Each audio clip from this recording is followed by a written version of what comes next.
Good morning, everyone. Thank you for signing in to view this webinar regarding the clarify availability and use of discretionary demand control option that the authority is currently developing for winter 2023.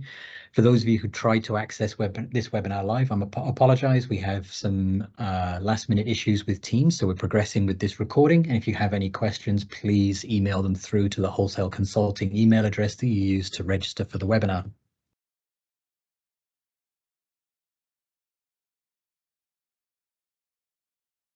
Okay, so the agenda for today will quickly run through some background, the issues that we're trying to address, the development we've gone to date, and the proposed solution that we will be making an implementation decision on in the coming weeks.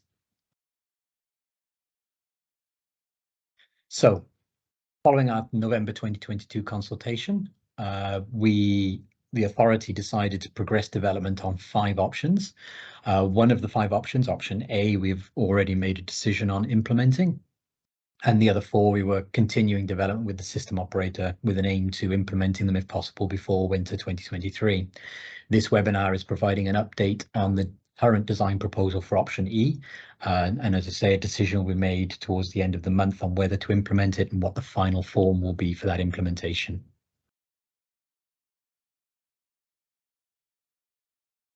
So the issues we're trying to address, grid emergencies are a part of the system operator's security management process, the declaration of a grid emergency, and that provides additional levers for the system operator to employ when managing system security to maintain supply to consumers. So the use of discretionary demand control has been a direct tool from the system operator following the 9 August event, when the grid emergency processes were changed to obtain better information on what resources are available to the system operator and help them manage the power system security. We do acknowledge this service is generally resources used by distribution companies to manage their own network tools, and as such is not a free tool, but should only be used under emergency situations. Under the current arrangements, whilst the system operator can get an estimated view of the discretionary demand control by phoning distributors, there is no visibility to the market of how much resource is likely to be employed, and the actual impact on the market is unclear as well. If the system operator called on discretionary demand management at the moment, that would suppress price signals and reduce the incentive for other resources to be employed to avoid the grid emergency. So to date, we've been working with the system operator to develop a solution that can be implemented ahead of this winter. Our initial design thoughts, as we put in our consultation document, were around using the new dispatch notification product being introduced as part of real-time pricing at the end of this month. However, upon reviewing that, the complexity of using a new product in a grid emergency situation made this impractical ahead of winter 2023. A key consideration in designing this tool was around making sure that we have minimal impact on the existing grid emergency processes. And this was to reduce the chance of confusion or errors being made under a grid emergency, having to put in new processes at short notice. So as I say, we'll be giving you an update in the following slides on the current proposed solution. Do emphasize this is not a final design yet. It is subject to a final decision and code amendment approval to accompany the changes, and that we'll be seeking that towards the end of this month and publishing the decision then. So the proposed solution for this option is to introduce a new method of signaling discretionary demand management availability using difference bids. So difference bids were an implementation in the market around 2012 and a very simple implementation of a demand side bid. So a difference bid is only available at a conforming load GXP. So that's a load that conforms to the usual kind of two peaks, not an industrial heavy industrial load that the likes of large industrials connecting directly to the grid. Difference bids are not used in the dispatch process, so they are purely used in the forecast schedules to signal a willingness or the initial design was to signal a willingness to consume at a price. As they're not included in the dispatch solution, this simplifies the implementation and reduces the complexity overall. It makes it much more readily implementable by winter. So looking at the forecast schedules that are available in the market, participants would be able to see the difference, the impact of those difference bids as they're submitted.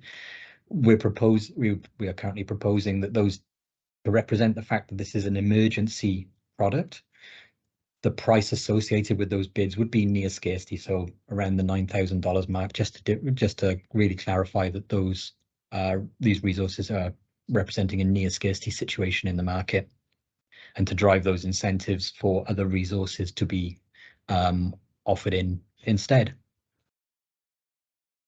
So much like the current process, the distributors will only be required to submit difference bids when called upon by the system operator for specific periods. These are not a general market bidding tool in this option. And also, to align with current practice, we would expect the quantity in the difference bid to only be representative of the emergency discretionary demand control available that the system operator would call on under a grid emergency. So that, to be explicit, at the moment we're proposing that it could exclude load offered as interruptible load in the instantaneous reserves market to maintain the security standards the system operator would be operating under. Exclude any load the distributor intends to use for its own network management purposes. Part of the logic behind this is that if the distributor routinely uses an element of discretionary demand management, that will already be factored into the system operator's load forecast. So having that bid would then potentially double count that demand management, and also would exclude any of those resources that are contracted by a third party to be bid into the wholesale market as dispatchable demand or dispatch notification load. So this is looking forward to signaling incentivizing the start of the demand response markets later on, where those resources could be contracted with the distributor to be bid under normal circumstances in the market.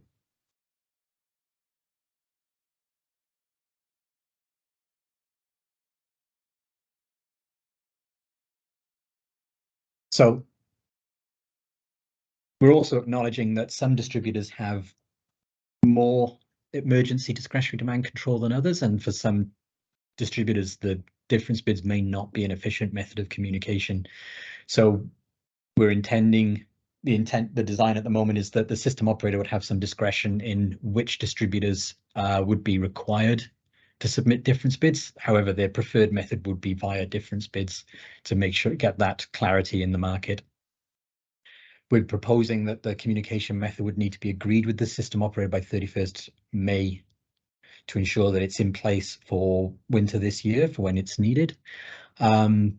We are not changing any obligations for direct connect consumers, i.e. those industrial consumers who currently submit demand bids at non-conforming grid exit points. These consumers can still make voluntary reductions in demand in response to spot prices. They do now and have done through previous grid emergencies. Although it's essential that those consumers are mindful of their obligations to update their demand bids to reflect any demand actions they have taken or intend to take. And there's the code clause reference for those who just need to refresh themselves. So, assuming the decision is made to implement this option in this form, all distributors are currently registered participants. So you have a unique code, and there's a link up here you'll be able to access via the slide pack once it's published, so you can check your participant code. Some of you are already participants registered via as WITS traders because you submit ancillary services, instantaneous reserves bids, offers for your interruptible load. So it'd be some minor changes to your account settings to allow you to submit difference bids. And those who are not registered as traders may be able to agree with another distributor to submit bids on their behalf, which I understand happens for a number of distributors already.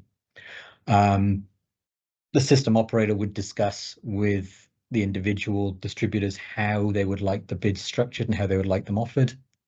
And that can be worked through at the time of developing an agreement on the preferred communication method. So next steps, assuming it gets the decision is made to implement in this current form.